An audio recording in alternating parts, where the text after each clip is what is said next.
Folio 4, The Doorway Argument. The office light hummed faintly above the desk, making the joined leaf look even more like a wound stitched shut. Dave stood over it with his hands half curled as if he were afraid of touching air. Jasbir remained seated, glasses sliding down his nose, staring at the restored lines as though the ink might rearrange itself into something less terrible if he kept watching. Outside the office door, Geeta's voice hovered with tension. "A man," she repeated, quieter now. "American. He says he knows Professor Lane." Dave's throat constricted. It wasn't that there weren't Americans in Punjab. There were tourists, NGO workers, businessmen, researchers. But his mind, already primed by pattern and threat, snapped to the most likely explanation with the speed of a neuron completing a circuit. Michael Noel, the cheerful messenger. The bright smile that didn't belong in this story but had inserted itself anyway like malware in a sentence.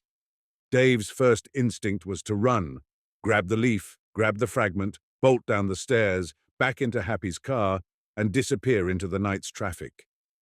His second instinct was worse, to freeze and pretend he didn't hear Geeta.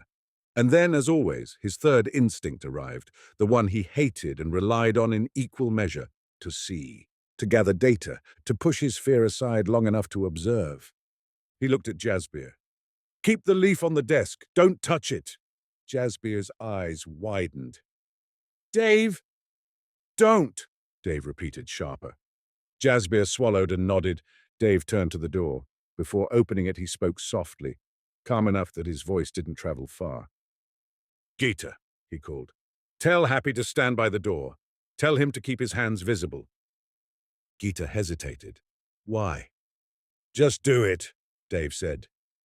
He opened the office door. The living room was lit by a single lamp, making everything look domestic and fragile. The sofa, the teacups, the plate of half-eaten snacks that had already cooled. Happy stood near the main door, his posture tight, his jaw clenched. Geeta hovered near the kitchen entrance, hands clasped as if prayer could be improvised into protection. Happy's eyes met Dave's with a mixture of anger and fear. "I locked it," Happy said quietly. "Bolt is on." Dave nodded, then stepped closer to the main door. He didn't touch it yet. He called out through the wood, "Who is it?" A pause. Then, bright as a stage light, an American voice came through.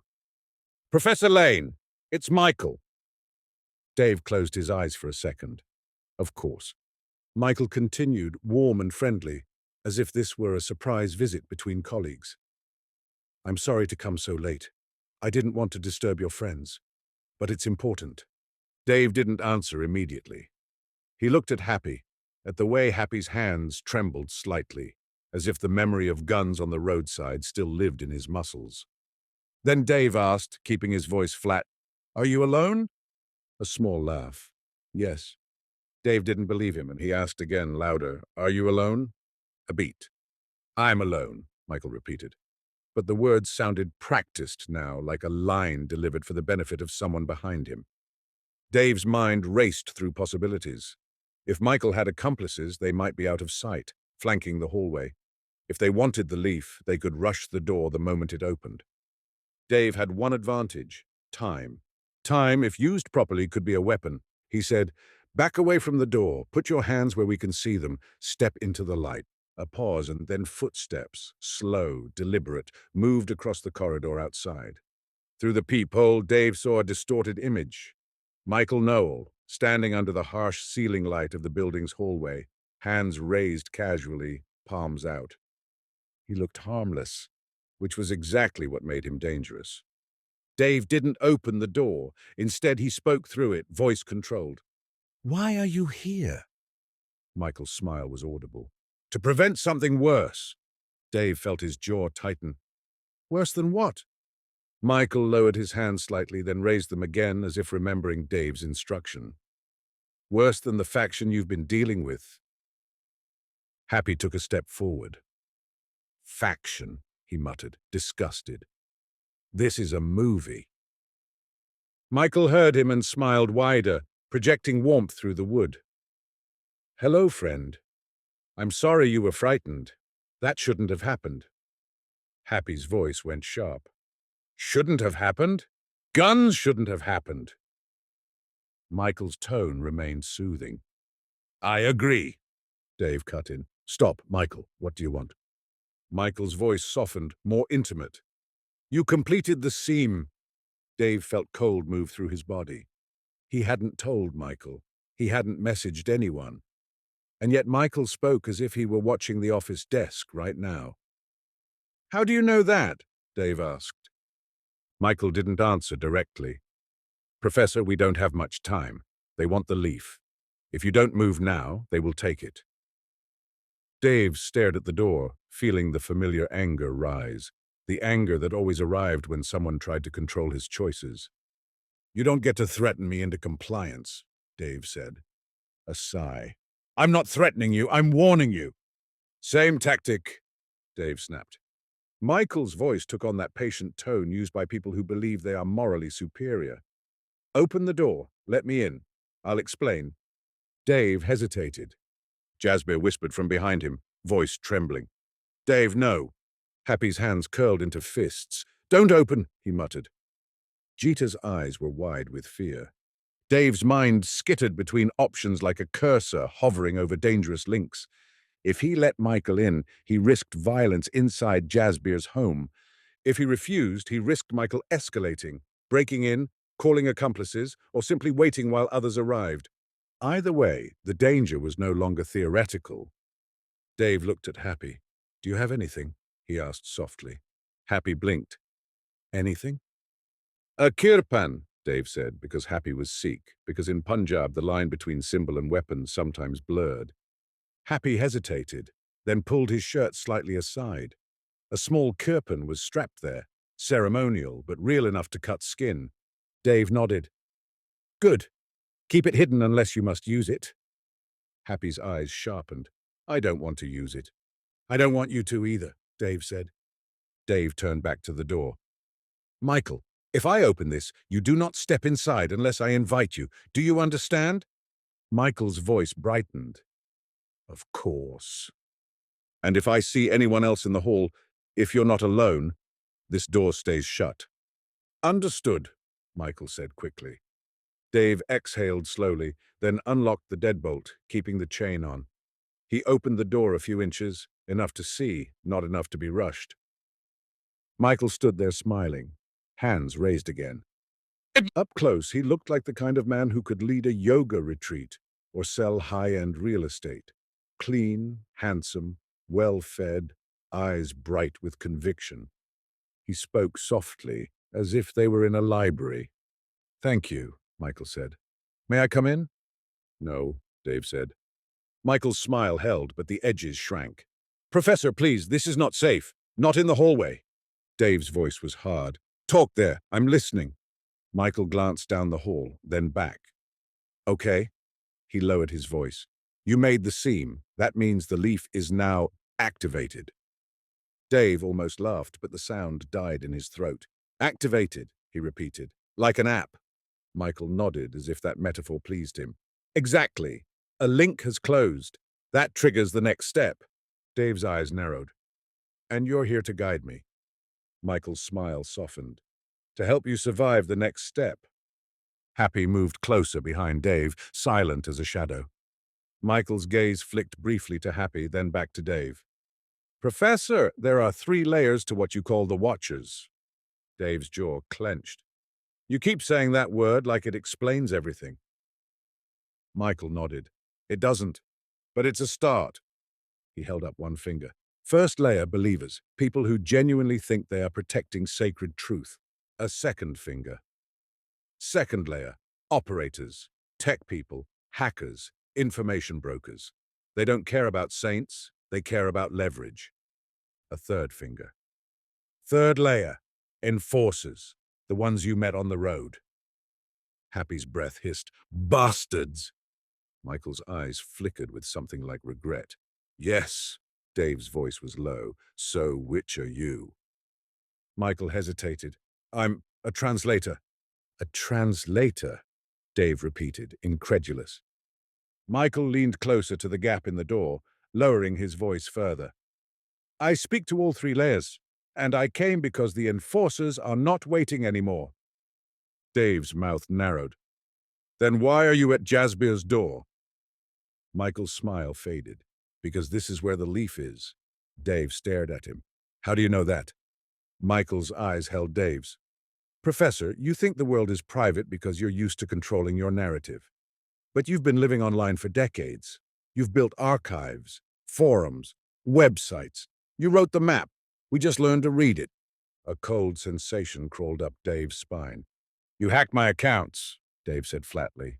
Michael's face froze. That wasn't me. Dave's eyes narrowed. But it was your network. Michael didn't deny it. He only said, softer, I told you the Watchers are not one group. Dave wanted to slam the door. He wanted to end this. But the restored line on the leaf, go to the true name at the airport gate, echoed in his mind. He asked carefully, what does true name at the airport gate mean? Michael's smile returned, slow and satisfied. Oh, Michael said, you read the restored line. Jasbir inhaled sharply behind Dave. Happy muttered something in Punjabi that sounded like a curse. Dave's voice hardened. Answer the question. Michael leaned in, almost whispering. Satyanam. Dave's stomach buckled. Michael continued, eyes bright. In your world, you think you discovered that word because of police work. Receipt from Satyanam Cyber Café in Era City. But the leaf cross-linked it. The leaf predicted the clue. Dave's jaw clenched. Or someone wrote the clue into the leaf. Michael's smile flickered. You still think this is about fraud? It's always about fraud, Dave snapped. Michael exhaled slowly. No, Professor, not always. Sometimes it's about continuity. Dave felt his hands tighten on the door edge. Michael said, here is what you don't understand. The leaf is not just old paper. It's a node in a distributed archive, a living library. Dave's eyes narrowed. Raj said something similar. Michael's smile widened. Raj. The way Michael said the name made Dave's stomach tighten again, familiarity, contempt, or both. You know him, Dave said. Michael shrugged lightly. Everyone in this world knows everyone. That's the thing about small cultic ecosystems. They pretend to be universes, but they're actually villages. Happy bristled. Stop talking like you are wise. Say what you want and go. Michael looked at Happy with practiced warmth. Friend, I'm trying to keep everyone alive. Happy's voice went cold. Then leave. Michael ignored him and focused on Dave. Professor, the enforcers will come here tonight. They will not knock politely like I did. They will take the leaf. And if anyone stands in their way... He didn't finish the sentence. He didn't need to. Dave felt the urge to run again, but his mind, stubborn, rational, latched onto one thing. Michael had said, I did not freeze your credit. He'd also said this wasn't my preferred method, meaning the violence wasn't fully controlled, meaning even Michael might not be safe. Why should I trust you? Dave asked, voice low. Michael's smile softened. Because I came alone. Because I could have sent someone else. Because I'm not asking for the leaf. I'm asking you to move. Dave stared at him. Move where? Michael's eyes gleamed. To Delhi. Happy's head snapped up. No. Michael nodded. Yes, Era City, Satyanam, airport gate. Dave felt a slow, reluctant alignment of clues. Ranbir's investigation. Satyanam's cyber cafe. Aero City. Print logs. The leaf. True name at the airport gate. Michael, physically present, pushing the same destination. It was either a convergence of real evidence or the most elaborate staged manipulation Dave had ever encountered. Dave asked, why would I go to the place where my attackers printed their threats? Michael smiled faintly. Because that's where the next link is, and because Ranbir Singh is getting close. Dave's blood went cold. You know Ranbir? Dave asked. Michael's smile didn't move. I know of him. He's diligent. That's dangerous. Dave's voice tightened. Are you threatening a police officer? Michael's expression softened, almost sad. No, I'm acknowledging reality. Diligent people get hurt in networks like this. Dave stared at him, feeling anger surge. Get out of here. Michael held up both hands again. Fine, but Professor, listen, if you stay, they will take the leaf tonight. If you leave with me, I can get you to Delhi quietly. Dave shook his head. I don't go anywhere with you. Michael's eyes sharpened. Then go without me. But go. Now. Dave's mind raced. If he left now, he could protect Jasbir's family. He could keep the leaf from being taken. He could meet Ranbir. He could set a trap at Satyanam. But if he ran every time the Watchers pushed a button, he would be dancing on their strings forever. He needed to choose not just a direction, but a posture. He needed to stop reacting and start hunting. Dave said slowly, "Step back from the door." Michael blinked. "Professor, step back." Dave repeated, voice hard. Michael stepped back, still smiling, though his jaw bolted. Dave closed the door and relocked it, chain and bolt. Then he turned to the room. Happy exploded. "Why did you even open? Why you talk to him like friend?" Dave's voice was sharp. "Because I needed to hear him." Jasbir looked pale. "He knows too much." Dave nodded. "Yes, that's the point. He's a signal, not just a messenger." Jeeta's voice trembled. "Dave, please. This is my home." Dave's throat became parched. He softened his tone. "I'm sorry, I didn't want this. But you're right. This can't stay here." Happy stepped forward, anger still in his eyes. "Then we go now. We take leaf, we go to police." Dave shook his head. "Not police, not yet." Happy stared. "Why?" Dave's voice was low. "Because the leaf itself says, do not bring police. That could be intimidation, or it could be bait." Jasbir blinked. "Bait?" Dave nodded. "If they want us to involve police, they can stage something, discredit evidence, create a scandal, turn this into a mess that no one will touch." Happy's jaw clenched. "Then what?" Dave exhaled slowly. "We leave this building, quietly. We move to Amritsar. We meet Ranbir's people if they can reach us. We keep the leaf secure, and we go to Delhi, but on our terms." Jasbir's face frowned. "You are taking this artifact into deeper danger." Dave looked at him. "It's already in danger," Geeta whispered. "And us?" Dave swallowed. "You and Jasbir stay behind. You do not come." Jasbir's eyes widened. "No, this leaf was in my uncle's pouch for decades. It is part of our family story." Dave's voice softened but stayed firm. "It's also a magnet. You have a wife, a home, a life that isn't mine. You stay." Happy nodded, surprisingly gentle. "He is right, Jasbir. This is not your fight." Jasbir's mouth narrowed, torn between devotion and fear. He looked at Geeta. Her eyes were glossy with panic. Finally, Jasbir nodded slowly. "Okay," he whispered. "But what about the leaf?"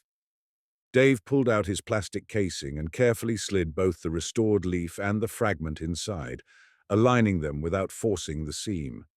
He sealed it. Then he did something that felt both absurd and necessary. He took a photo of the seam again, under Jasbir's lamp, with a time stamp visible. Redundancy, evidence.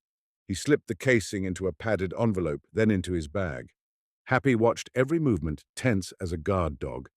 Dave said quietly, "Jasbir, if anything happens, if someone comes, you call Ranbir Singh in Delhi. I'll text you his number." Jasbir blinked. "Police?" Dave nodded. "Yes, police. This is beyond private faith now." Geeta exhaled shakily. Happy moved to the door. "We go." Dave paused for half a second, listening. Outside, in the hallway, silence. No more cheerful American voice. Michael was either gone or waiting. They left quietly, Happy leading, Dave behind, Jasbir and Geeta watching with fear from the doorway. Jasbir clasped Dave's hand briefly, hard, like a man trying to transmit courage through skin. "Dave," Jasbir whispered, "if the leaf is true, Then you were always going to do this. Dave's responded, or someone wants me to think that. He stepped into the hall. The corridor was empty. Michael had vanished again, as if he were a character who appeared only when the plot required it. Happy exhaled a curse and led Dave down the stairs.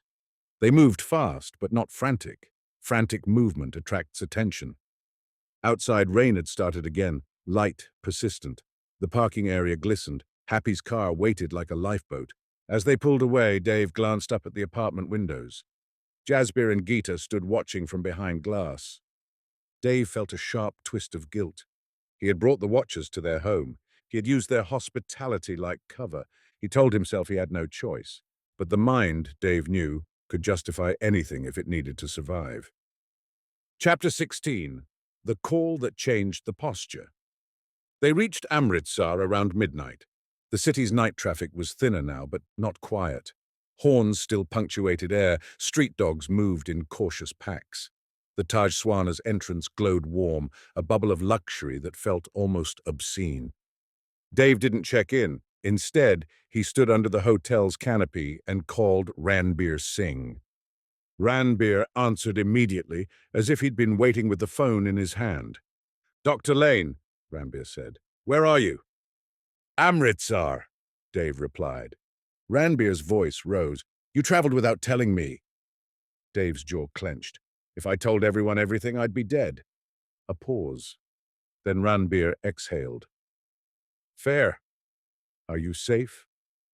"No," Dave said, "but I'm alive." Ranbir's voice sharpened. "What happened?" Dave spoke quickly, efficiently, like a man giving an incident report. Michael at Jasper's door, knowledge of the seam, pressure to go to Aero City, the Leafs' restored line explicitly referencing true name at the airport gate. Ranbir's silence was long.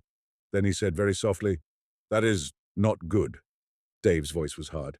"It's also a clue. Satyanam, Aero City. Your cyber cafe evidence aligns with the Leaf." Ranbir exhaled. "Or someone wants it to align." Dave said, "Yes, and that's what I want to test." Ranbir's voice became crisp, operational. "Listen, I have faces. We ran them through immigration databases. One foreigner is American, name Evan Mercer. Entered India 3 weeks ago. Declared purpose, tourism." Dave's response was slightly muted. "Never heard of him." Ranbir continued. "The other is British. Name Callum Price. Entered 1 month ago. Declared purpose, research." Dave swallowed. "Research on what?" Ranbir's voice went colder. "His visa sponsor is a non-profit in Los Angeles." Dave responded. "Los Angeles," he repeated. Ranbir said, "Yes, and the sponsor's address is near La Jolla." Dave's mind flashed to the old threat letter's header. "A friend from La Jolla gave me a copy." He felt cold. Ranbir continued. "The Indian accomplice has not been identified yet, but we have partial prints from the cafe keyboard that match a man with prior cyber fraud arrests in Delhi." Dave exhaled slowly. "So this isn't mystical, it's organized crime." Ranbir didn't answer immediately. Then he said, "It can be both." Dave's jaw clenched. "I want to go to Satyanam." Ranbir's voice sharpened. "Of course you do, and that is what they want you to do." Dave's eyes narrowed. "So what do we do?" Ranbir's voice became calm, decisive. "We go together. You do not go alone. You do not go with Michael Noel. You do not announce your plan." Dave said, "I'm in Amritsar. How fast can you reach here?" Ranbir sighed. "I cannot, but I have Punjab contacts. I will send a plainclothes officer to you within 2 hours. He will travel with you. He will not look like police." Happy, listening, muttered, "Good." Dave asked, "What about Jasbir?" Ranbir's voice tightened. "You brought him into this?" Dave's jaw clenched. "He's staying home, but Michael knows his address." Ranbir swore under his breath. Rare for him. "Text me the address, now." Dave did. Ranbir continued, "I will notify Jalandhar police discreetly. Patrol near the building. No sirens, no uniforms. Quiet presence." Dave exhaled. Thank you. Ranbir paused. Dr. Lane, why did the leaf mention Airport Gate? Dave reflected. I don't know, but I suspect it's the same gate where Vistara paged me. Gate 14. Ranbir's voice sharpened. You were paged to a gate? Dave realized abruptly how much he hadn't told the police early on, how he'd assumed those details were irrelevant, how he'd compartmentalized the story into spiritual weirdness and criminal threats. He said, yes.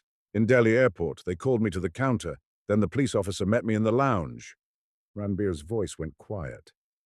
That may not have been coincidence, Dave replied simply. No. Ranbir said, get to a room, lock the door, do not leave until my contact arrives. Dave nodded, though Ranbir couldn't see it. Okay.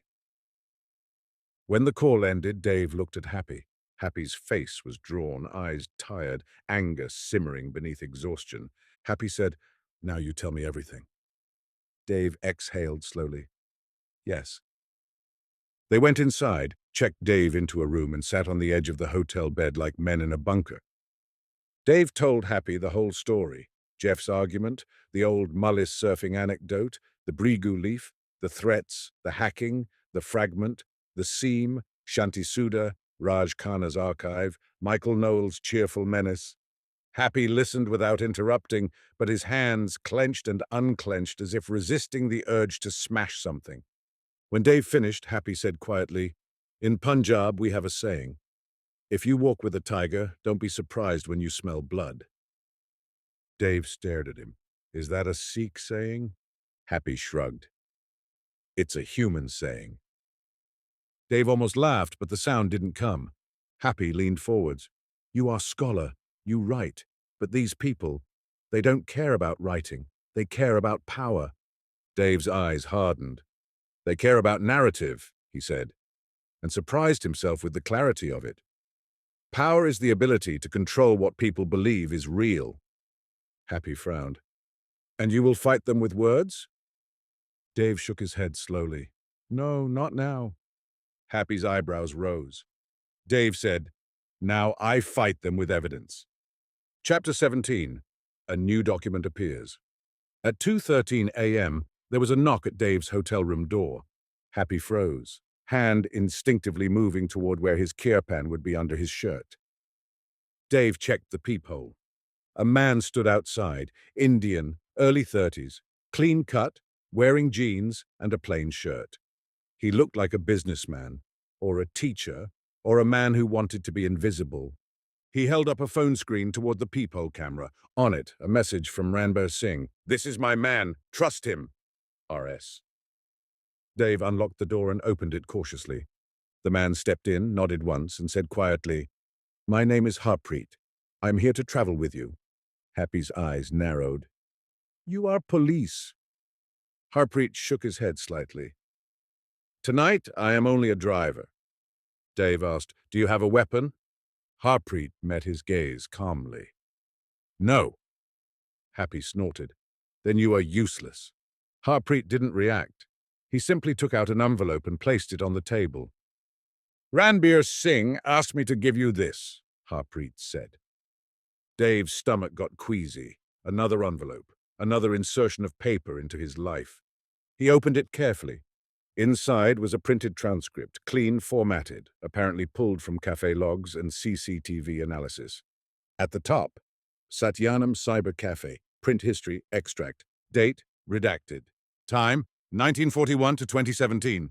Files printed, SCUM_BAGS_1984.PDF, INDEX_FINAL.PDF, GATE14_MAP.PNG, SATNAM_ROUTE.docx. Dave's breath caught. Gate 14 map, Dave whispered. Happy leaned in, eyes widening. Harpreet said, they printed a map of Gate 14. Dave felt cold certainty settle in his chest. The airport page to Gate 14 hadn't been random. It hadn't been merely the police contacting him. It had been part of the script. Dave looked up at Harpreet. Did Ranbir send the actual map? Harpreet nodded and pulled out a second sheet. It was a diagram of Delhi Airport Terminal 3, marked with a route from entrance to Gate 14, with a highlighted box near Aero City labeled Satyanam. Dave stared at it, feeling the shape of a trap, or the shape of a breadcrumb trail. Happy muttered, "They are playing with you like cat with mouse." Dave's eyes hardened. "No," he said softly. "They're playing with me like a reader plays with hyperlinks." Harpreet watched him carefully. "When do we leave?" Dave looked at the clock. 2:26 a.m. The watcher's message had said, "The seam must be made before midnight." They'd been late, technically, but the seam had been made anyway, which meant either the watchers were bluffing, or time, like destiny, was just another lever they liked to pull. Dave exhaled slowly. "We leave before sunrise." Happy blinked. "To Delhi, again?" Dave nodded. "To Aero City, to Satyanam, to Gate 14. Harpreet said calmly, "We will go by road. Less exposure than airports." Happy sighed. "Road is also exposure." Dave looked at him. "So we create our own exposure. We choose it." Happy shook his head like a man who didn't understand scholars. "You are crazy." Dave smiled faintly. "Probably." Harpreet said quietly, "Then I will sleep in the chair. Wake me when you are ready." Dave nodded. Harpreet sat in the room's armchair, eyes half closed, posture relaxed but alert, like someone trained to nap with one ear open. Happy and Dave sat on the bed again, silence heavy. Dave stared at his bag where the leaf and fragment now rested like a loaded artifact.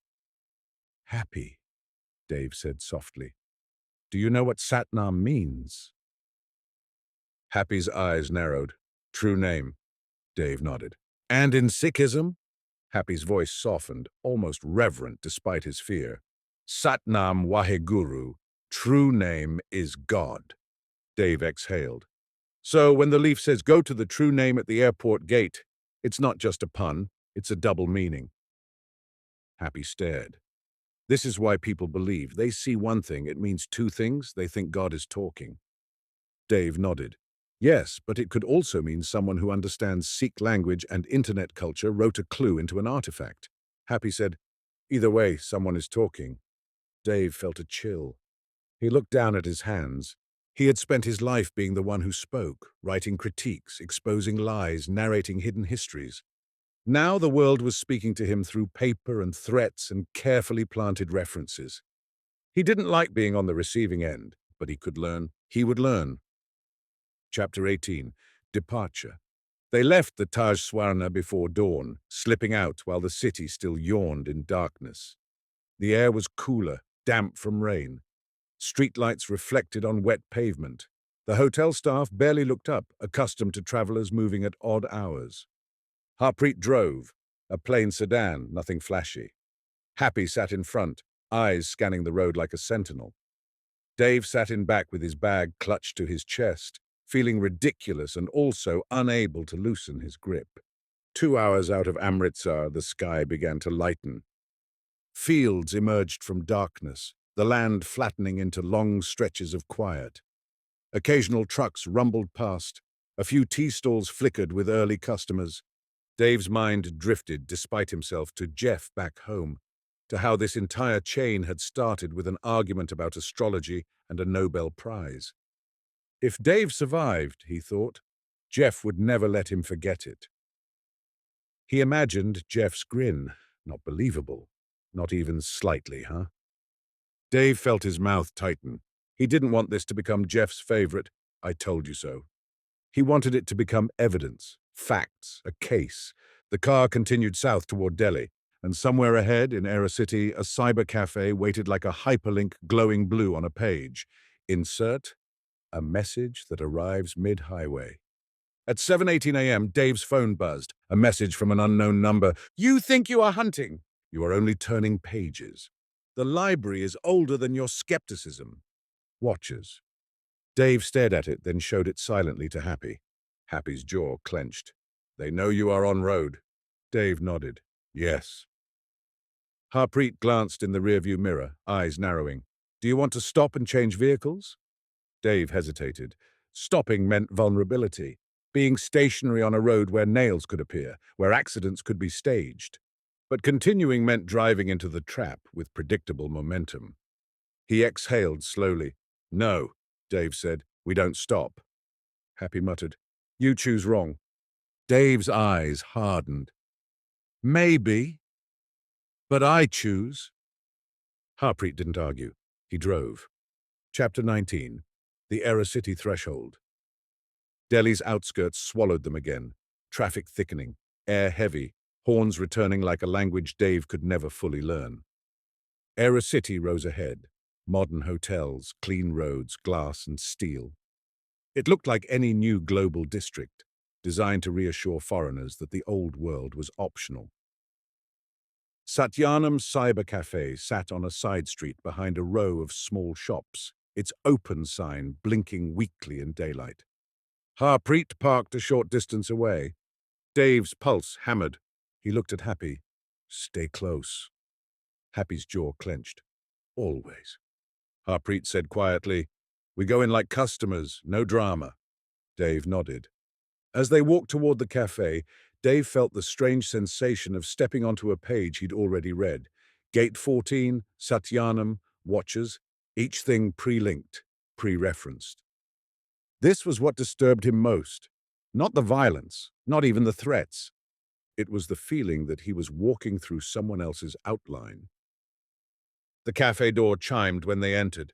Inside, warm plastic smell, dust, old air conditioning. 8 computers in a row, a printer in the corner, the same fluorescent fatigue as before. The owner looked up, eyes wary. Dave kept his expression neutral. "Hello," he said politely. "I need to print a document." The owner's gaze sharpened, flicking over Dave's face. Recognition sparked, perhaps from police visits, perhaps from fear. "Yes," the owner said quickly. "Print. How many pages?" Dave forced himself to breathe slowly. 1 page. He stepped toward the computers, and then he saw it. On the wall behind the counter, taped slightly crooked, a printed sign in English and Hindi. Satnam is true name. No illegal activity. CCTV monitored. Dave's throat tightened. The sign was ordinary, maybe a religious slogan, maybe the owner's attempt at moral branding. But in this context, it felt like the world winking at him. True name. Dave heard his own heartbeat. Harpreet murmured, "We are being watched." Happy muttered, "Of course." Dave glanced at the CCTV camera mounted near the ceiling. He remembered the Leaf's restored line. "The one who watches will be seen." He lifted his eyes and stared directly at the camera, and in that moment he felt something shift in the room. Not mystical, but psychological. The sensation of making yourself visible when you are being hunted. He wasn't hiding anymore. He was looking back. Dave turned to the owner. "I also need to check email for 5 minutes." The owner nodded, nervous. "Yes, computer number 6. Dave sat at computer 6. The keyboard felt greasy. The screen glowed. And there, already open in the browser, as if waiting, was a single web page. No address bar visible. Only a title in bold black letters, The Philosopher's Library, Folio Index. Dave's stomach dropped. Happy stepped behind him, peering over his shoulder. "What is this?" Harpreet's eyes narrowed. "Don't touch anything!" Dave's hand hovered over the mouse, trembling slightly. On the screen, a list of linked items appeared, blue underlined text like any ordinary website index. Folio 1, The Leaf That Shouldn't Exist. Folio 2, The Watcher's Index. Folio 3, The Seam. Folio 4, The Doorway Argument. Folio 5, Locked. Dave felt cold sweat rise because the titles were his. Not exactly his words, but close enough. Like someone had been reading his mind as he wrote the story in real time. Or worse, like someone had been writing ahead of him. At the bottom of the screen, a message blinked as if typed live. You wanted evidence. Click Folio 5. The Watchers. Dave's mouth went dry. Happy whispered, "Don't click." Harpreet said quietly, "Do not click." Dave stared at the cursor. He could feel the trap. He could also feel the researcher's hunger, the desire to see what was behind the link, to gather data, to understand the mechanism. Outside the cafe, Delhi traffic roared like an indifferent ocean. Inside, fluorescent lights hummed like insects. Dave's finger moved toward the mouse, and then the cafe door chimed again. Someone entered. Dave didn't look up, but his body sensed it. The shift in air, the weight of presence. A voice behind him, American, cheerful, familiar. "Professor," Michael Knowle said softly, "I told you didn't have much time." Dave froze. Happy's hands clenched. Harpreet's posture tightened, ready. Michael's voice carried a smile. "Now, are you going to click, or are you going to keep pretending you're outside the book?" Dave stared at the screen, cursor hovering over FOLIO5, locked. For the first time since this began, he realized the central cruelty of the Watcher's design. They were weaponizing his strongest trait, curiosity.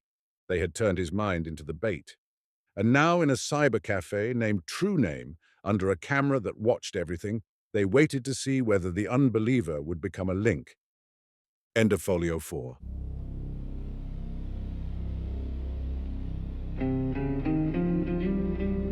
This has been a Neural Surfer presentation.